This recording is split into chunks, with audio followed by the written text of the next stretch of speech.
Good morning. It's a beautiful Sunday morning here in south central Nebraska. And this is my Aronia berry field.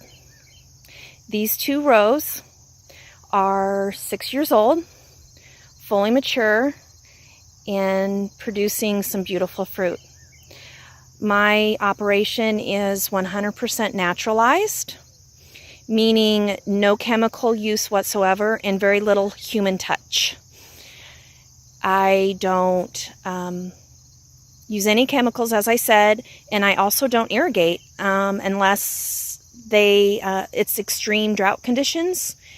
This season, I did not irrigate one single time, and I guesstimate I will be getting between, conservatively, 250 pounds of fruit off of these 80 bushes, but I wouldn't be surprised if I'm able to pick it all off if I get close to 350, the way it's coming together. I've been quite astonished at the production this year and love the Aronia berry.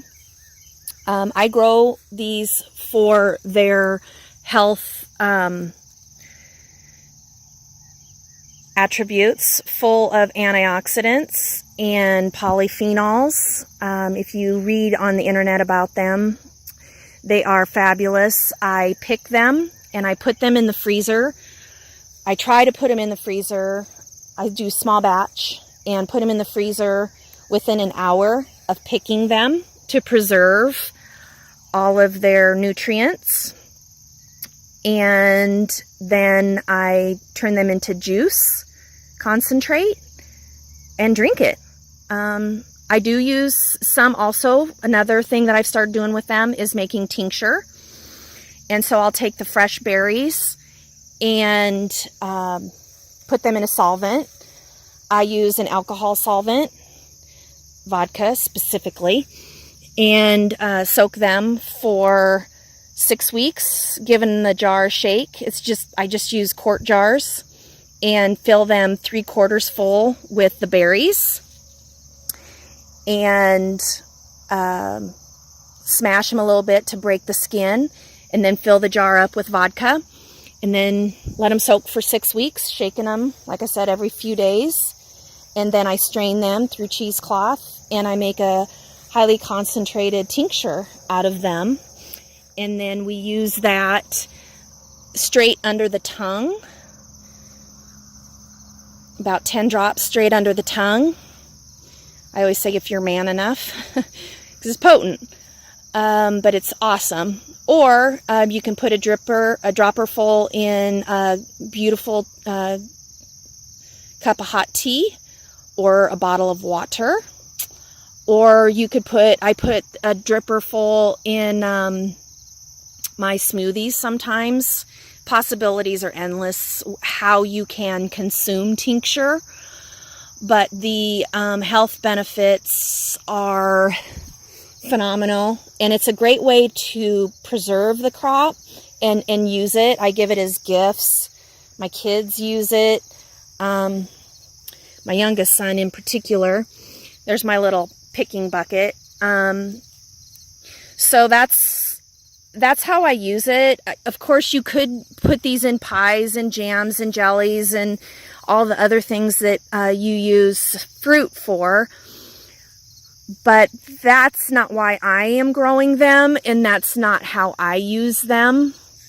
I will throw handfuls in smoothies, frozen handfuls with other berries, but they're not sweet.